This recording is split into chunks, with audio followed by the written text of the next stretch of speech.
రాష్ట్రం మొత్తం పెట్టి ఒకటి 1 మినిట్ నేను ప్రభుత్వానికి కూడా సూచన ఏం చేస్తున్నంటే ఈ కోనా కార్పస్ చెట్లు ఎక్కడైతున్నాయో వాటిని అన్నిటినీ తీసేయవలసిందిగా ప్రభుత్వానికి నేను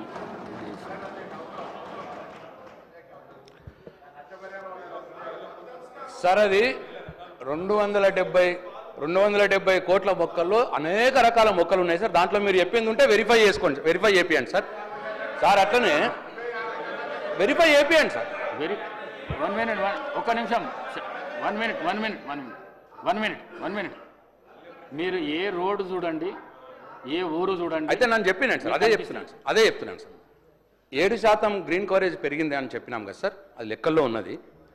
ఈ 7% గ్రీన్ కవరేజ్ పెరిగిన దాంట్లో ఎవెన్యూ ప్లాంటేషన్ అంటే రోడ్ల మీద పెట్టే మొక్కలతోటి 1% కూడా ఉండదు సార్. 5% ఫారెస్ట్ రీజునేషన్ ఏదైతే చేసినామో, ఫారెస్ట్ని సీడ్లు పోసి ఫారెస్ట్ని ఏదైతే పెంచిర్రో అటువంటి అన్నీ కూడా 6% అవే ఉంటాయి సార్. ఇవన్నీ ఒక 1-2% ఉంటాయి సార్. 5% ఆ ఫారెస్ట్ దాంట్లో ఉంటుంది సార్. అనేక అవార్డులు వచ్చినాయి సార్ హరితహారం ప్రోగ్రామ్కి. సరే మీరు చెప్పింది అదేమైనా ఉంటే ప్రభుత్వానితో చేపియండి సార్. ఒకటి. 2 సార్, శ్రీధర్ బాబు గారు చాలా చిలక పలుకులు పలికినారు సార్. ఇప్పుడు నేనేమంటున్నా అంటే ఈ ప్రభుత్వానికి చిత్తశుద్ధి ఉంటే మీరు మేనిఫెస్టోలో చెప్పినట్టు బెల్ట్ షాపుల్ని తీసేయండి. ప్రభుత్వం మీదే ఉన్నది, మీరు మేనిఫెస్టోలో చెప్పినట్టు బెల్ట్ షాపులు తీసేయాలని చెప్పి నేను డిమాండ్ చేస్తూ, అదే అధ్యక్ష బెల్ట్ షాపులు తీసేయాలి. అట్లనే ఆదాయం 12,000 కోట్లు. 12,000 కోట్లు అంటే మామూలు మాట కాదు సార్. 12,000 కోట్లు ఇవాళ పెంచాలా అనంటే ఎన్ని రేట్లు పెంచుతారు సార్? ఏం చేస్తారు సార్? ఏ పిలుపురేది ఉంటుంది సార్? ఇదంతా కూడా సార్ ఇది అన్యాయం సార్. 12,000 కోట్లు పెంచడం అయితే ప్రజల్ని మందు ఎక్కువ తాగిపోయడం, లేకపోతే ప్రజల మీద భారం మోపడం, ఈ 2 విషయాలే మరి టార్గెట్గా పెట్టుకున్నారు. దయచేసి దీని మీద పునరాలోచించాలి, బెల్ట్ షాపులు ఎత్తేయాలి, ఈ 12,000 కోట్లు ఆదాయం పెంచాలన్న దాన్ని వాపస్ తీసుకోవాలని చెప్పి నేను డిమాండ్ చేస్తూ సెలవు తీసుకుంటున్నాను. కోమటిరెడ్డి వెంకటరెడ్డి దాదాపు 1 మినిట్ ఎక్సైజ్ మినిస్టర్ గారు. అధ్యక్ష, గౌరవ ప్రశాంత్ రెడ్డి గారు మాట్లాడుతూ ఎక్సైజ్ ఆదాయాన్ని ఎట్లా పెంచుతారు అంటూ ప్రస్తావించడం జరిగింది. అధ్యక్ష, ఆ విషయానికి వస్తే అసలు ఎక్సైజు ఆదాయానికి సంబంధించి పెంచింది ఎవరు అధ్యక్ష?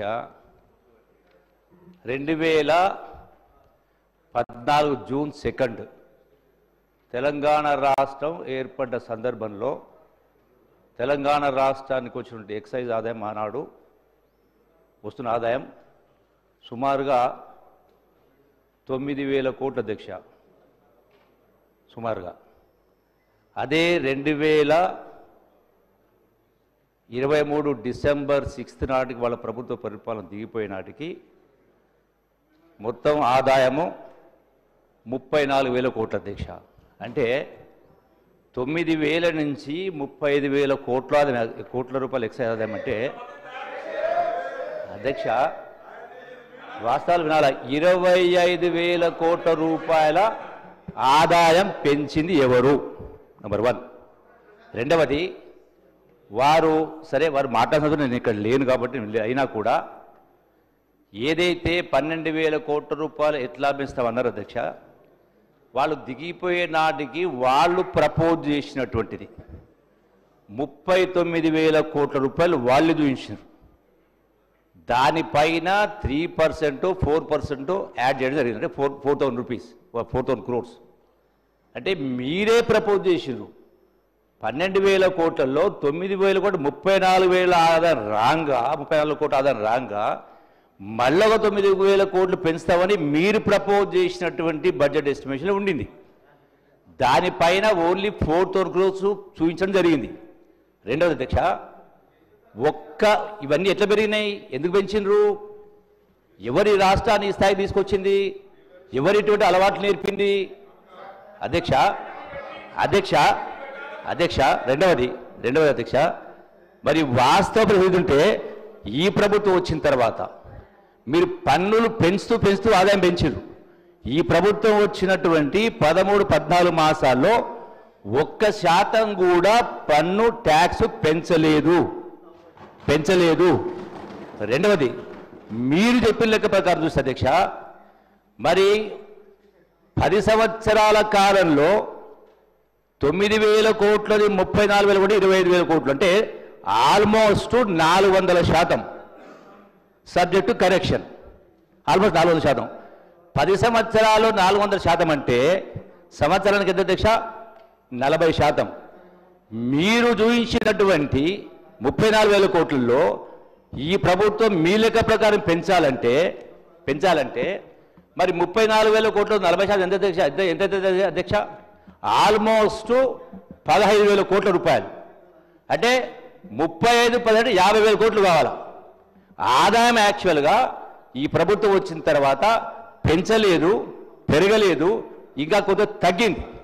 రెండోది అధ్యక్ష, ఏదున్నా రెండవది ఎట్లా ఆదాయం పెంచుతారంటే 1% కూడా ట్యాక్స్ పెంచకుండా ఆదాయం పెంచే మార్గాలంటే, రెండవది అధ్యక్ష, ఏదైతే అంటే పిల్ఫరేజ్, ఎక్కడెక్కడైతే ఇతర రాష్ట్రాల నుంచి పన్ను కట్టకుండా వచ్చేటువంటి ఆదాయం కావచ్చు, ఫామ్ హౌజులలో ట్యాక్స్ కట్టకుండా అంటే ఇల్లీగల్గా సప్లై చేసేది కావచ్చు, అట్లాగే ఈ యొక్క బ్రేవరేజ్ కార్పొరేషన్ కావచ్చు, అంటే ఏదైతే లిక్కర్ మ్యానుఫ్యాక్చరింగ్ కంపెనీస్ ఉంటాయో వాళ్ళ అక్కడ సీసీ కెమెరాలు పెట్టినాం.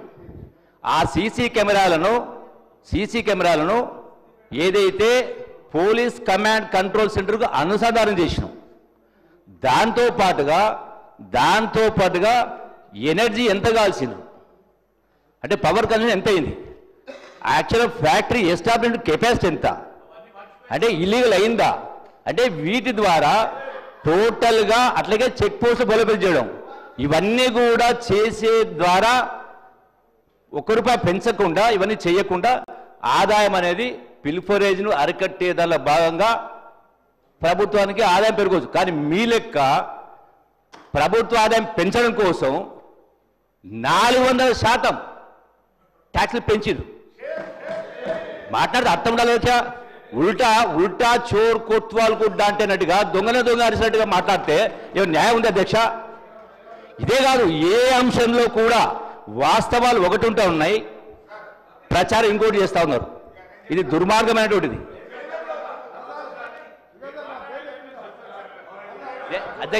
అధ్యక్ష ఇంకో మాట, నేను దీనిపైన రిప్లై ఇచ్చేటప్పుడు సభ్యులు అడిగిన ప్రతిదానికి కూడా I will give fitting reply. మీ ముఖం ఎక్కడ పెట్టుకుంటున్నప్పుడు కోమటిరెడ్డి వెంకటరెడ్డి గారు, మంత్రి గారు,